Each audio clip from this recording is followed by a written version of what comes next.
Uma das coisas que, ao longo do tempo, os portugueses contribuintes se queixam é que, na prática, a expressão é popular, mas muitas vezes tem aplicação muito correta, é que são sempre os mesmos a pagar as crises. E isso leva-nos a considerar que há zonas ou grupos de cidadãos que continuam a escapar, ou que pelo menos pagam muito menos do que deveriam pagar, os chamados high value, portanto, os indivíduos que têm rendimentos acima de um determinado montante, que é tecnicamente designado pelos indivíduos acima de 25 milhões de euros, corrigir-me se estou em erro, é isso, não é?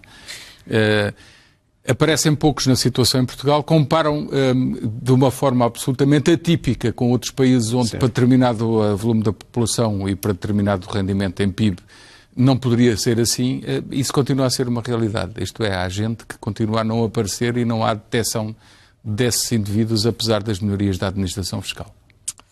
Vamos por partes. Em Portugal, Portugal é um país relativamente pobre, muito desigual, há um volume significativo de pessoas que, devido ao facto de terem baixos rendimentos, não pagam IRS. Pagam outros impostos indiretos. Portanto, pagam IVA, naturalmente, quando compram as coisas que consomem. Estamos a falar de 47% de famílias que não pagam IRS. Depois temos, naturalmente, as restantes que pagam IRS, e aquilo que está a abordar é a franja superior, potencialmente superior, em termos de património e rendimento nos contribuintes de qualquer país. Portanto, tecnicamente são os high net wealth individuals. Portanto, uma classificação possível, mas foi aquela que adotámos cá em Portugal, são, enfim, mencionou aí 25 milhões, já não é 25 milhões de património, ou 5 milhões de rendimento. Portanto, era a classificação original que tínhamos. De facto, em primeiro lugar, eles não são tão poucos quanto nós poderemos pensar. São quantos em Portugal? Quando eu saí, tinham sido identificados 200 e... eu penso que cerca de 260, mas não tenho a certeza já do número. Mas tudo indica que são? São mais de 900. São 4 vezes mais, grosso modo. Pois, quando nós lá chegámos, enfim, quando nós começámos a tratar o problema, não é fácil. Os casos identificados eram da ordem das poucas dezenas. 1/10 daquilo que tínhamos identificado quando eu saí. Mas sabendo-se que existem quase 1000, o que é que impediu que se continuasse Vamos lá ver, isso a identificar? Com toda a franqueza, não sei, não acompanhei os trabalhos que foram desenvolvidos depois da minha saída. De qualquer maneira, é importante perceber se isto é um trabalho muito especializado, onde eu há um pedaço tinha dito que há aspectos onde a administração tributária portuguesa é líder mundial. E enfim, não é só aquele acerca do qual falámos há pouco, há vários, mas também há outros aspectos onde a administração fiscal portuguesa, enfim, não é de maneira nenhuma líder mundial e tem procurado auxílio de quem sabe mais do que nós. E, portanto, trabalhamos com alguns especialistas de nível mundial neste domínio, que são unânimes numa coisa. As equipas que têm que trabalhar este tipo de problemas são equipas especializadas, que trabalham só este tipo de matérias e que demoram muito tempo a formar. E, portanto, havia uma equipa que trabalhava diretamente comigo, que eu penso que neste momento não trabalha pelo menos toda junta. Não sei exatamente onde é que está. Tenho a ideia de que boa parte da equipa se desagregou e isso não ajudou de certeza. Antes de concluir esse trabalho de identificação desses indivíduos de alto rendimento. Não é só a identificação, portanto. O trabalho que é feito é um trabalho de identificação e depois de identificação do perímetro de interesses, de trabalho preparatório e de trabalho de investigação tendente a conduzir a uma apropriada tributação das pessoas em casa. E essa tributação não terá sido feita porque essa matriz não foi desenvolvida porque terá havido interferência política para não levar esse trabalho até ao fim? Eu não disse isso. Não, mas estou a perguntar. Vamos lá ver. A única coisa que eu constato é que uma equipa que tinha sido constituída e que tinha um determinado tipo de funcionamento, aparentemente não está a funcionar, pelo menos com as pessoas todas que tinham vindo a ser formadas. E então esses agregados, esses cerca de 1000 agregados, continuam a não ser tributados como deviam? Não, vamos lá ver. Como eu estou a dizer, há um número significativo desses agregados que foi identificado e que eu penso que estará a ser trabalhado. Como é evidente, isto não é uma matéria fácil. Este tipo de pessoas, em Portugal e no estrangeiro, têm fácil acesso aos decisores políticos que fazem as leis e, portanto, a única coisa que as diferentes administrações fiscais podem fazer é trabalhar no sentido que a lei seja implementada. Se, eventualmente, a lei cria os seus próprios alçapões e mecanismos para proteger alguns destes interesses, não há muito que a administração fiscal possa fazer. Está-me a dizer que o problema é no Parlamento e não na administração fiscal. O que eu estou a dizer é que há problemas a vários níveis. Que, enfim, eu espero que a AT continue a ter enormes recursos, gente muito talentosa e muito trabalhadora, e que esse trabalho que foi feito com os iNet Wealth Individuals, que de alguma forma chegou, possa continuar a ser feito. Daí vai resultar, com certeza, um acréscimo significativo da tributação para estas pessoas. É importante que se perceba. Está bem, mas até agora não foi feito, foi uma falha. Enfim, eu não estou a dizer que este é um trabalho que demora sempre muito tempo e que demora tempo a fazer quer a identificação, quer a produção de resultados. E é muito difícil o legislador não deixar entrar um daqueles advogados daqueles gabinetes muito poderosos que são pagos a peso de ouro para que a lei saia direitinha, portanto acaba por não sair direitinha. É isso, não é? Não, eu não estou só a falar disso. Aqui que eu estou a dizer... também a falar disso de forma indireta. Aqui no estrangeiro. Portanto, aquilo que eu tive o cuidado de dizer é que este segmento em particular é um segmento de contribuintes que têm fácil acesso em Portugal ou no estrangeiro ao legislador. Ao legislador, sim. E influencia o legislador. Influencia, claramente. Isto é qualquer coisa... Então isso é contra a democracia. Em Portugal e no estrangeiro. Essas quase 1000 famílias participam no processo legislativo.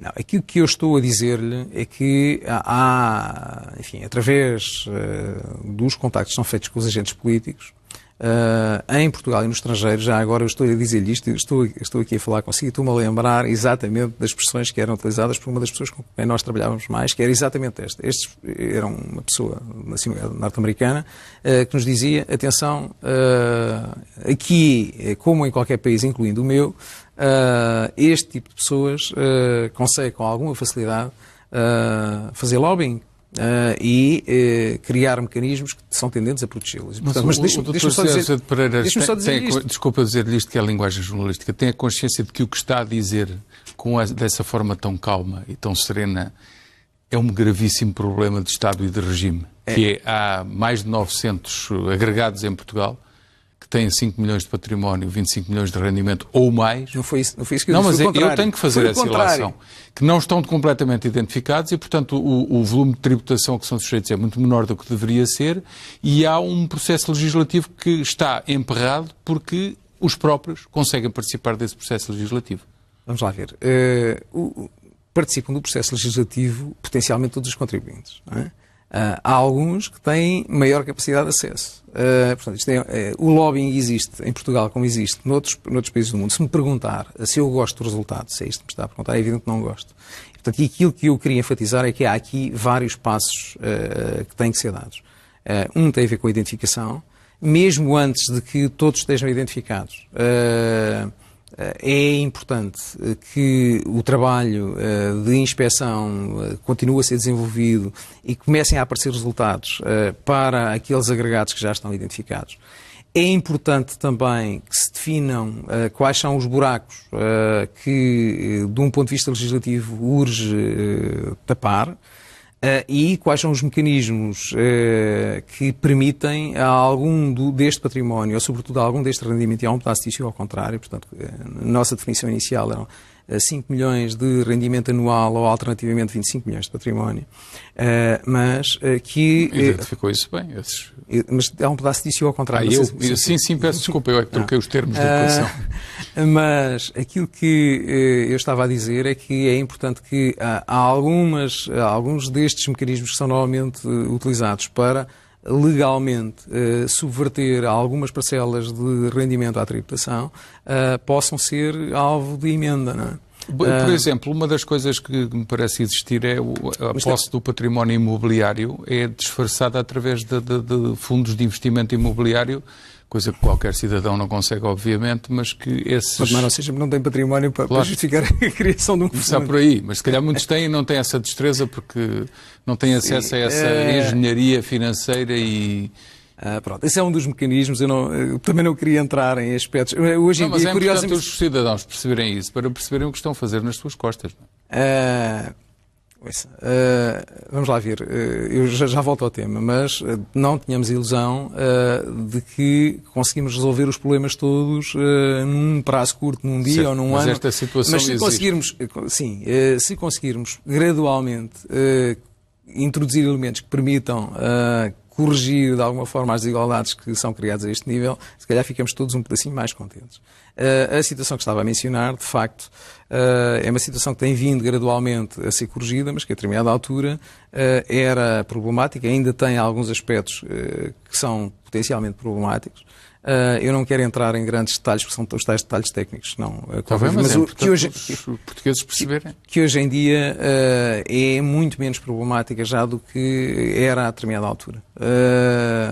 Portanto, hoje em dia, os fundos existentes só estão sujeitos a, só são passíveis de isenção 50%.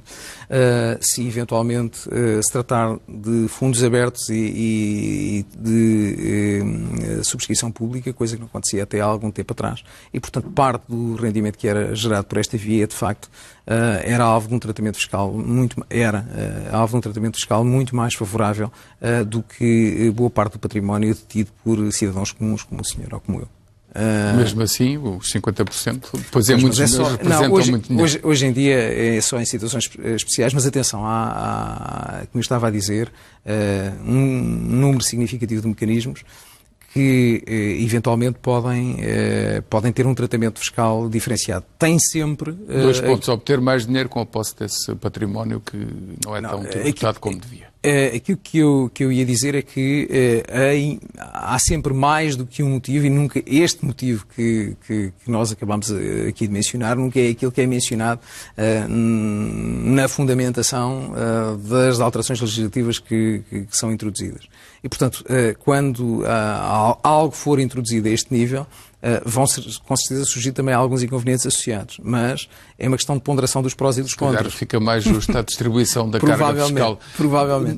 Já agora, já que mencionou isto, é importante percebermos que, por via de regra, estes contribuintes de alto rendimento representam uma parcela muito significativa sobretudo do IRS cobrado, em países onde a respectiva tributação é levada mais a sério. Eles chegam a representar 20% a 25% da tributação em IRS. E em Portugal? Em Portugal, isto o dado não é algo que Portugal se possa orgulhar ou que nós nos possamos orgulhar, mas não chega a 0,5%. As tais 200 e tal famílias ou agregados só pagam 0,5% do IRS? Um bocadinho menos do que isso. E quando deveriam ser quase 1000 agregados e pagarem 25% do IRS? 20% a 25%. Isso é impressionante, como acaba de dizer. É o que há. É o que há e que é preciso combater. Exatamente. Mas vai ser combatido, espero eu, desde que haja vontade. Como eu tinha dito anteriormente, a AT tem excelentes técnicos, excelentes dirigentes. Eu espero que haja disponibilidade, vontade, capacidade para os mobilizar e para os apoiar. Os apoiar a partir do Parlamento e a partir do Governo. Sim, e para dar mais autonomia à casa. O que eu acho, como lhe tinha dito anteriormente, é que o desenvolvimento de um país se mede pela força das instituições e é importantíssimo que a AT possa tomar decisões em função de critérios meramente técnicos, que situações do género daquela que se verificou, que eu mencionei há pouco, que são muito dificilmente compreensíveis de um ponto de vista técnico, é a situação da sobretaxa, porque é que se investe, porque, para além de critérios de motivação marcadamente política, se investe numa funcionalidade com aquelas características e se põe, no fundo, a administração fiscal a desempenhar um papel com uma clara, marcada conotação política. Isto não é bom para a administração fiscal. A relação da administração fiscal com os contribuintes é sempre difícil, em Portugal ou no estrangeiro. Ninguém gosta de cobradores de impostos, vamos ser claros. Nem nunca gostou, em termos históricos. Com estes fenómenos ainda é pior. Se eventualmente, para além dos problemas naturais que existem entre contribuintes e quem tem de lhes cobrar os impostos, começam a surgir problemas ditados não por uma racionalidade que tem a ver com a administração fiscal, mas por questões que têm a ver com uma racionalidade de natureza diferente, que é uma racionalidade política, ou uma falta de racionalidade política. Naturalmente que a função das pessoas que fazem a administração fiscal, dos inspectores, dos técnicos de impostos, torna-se muito, muito difícil.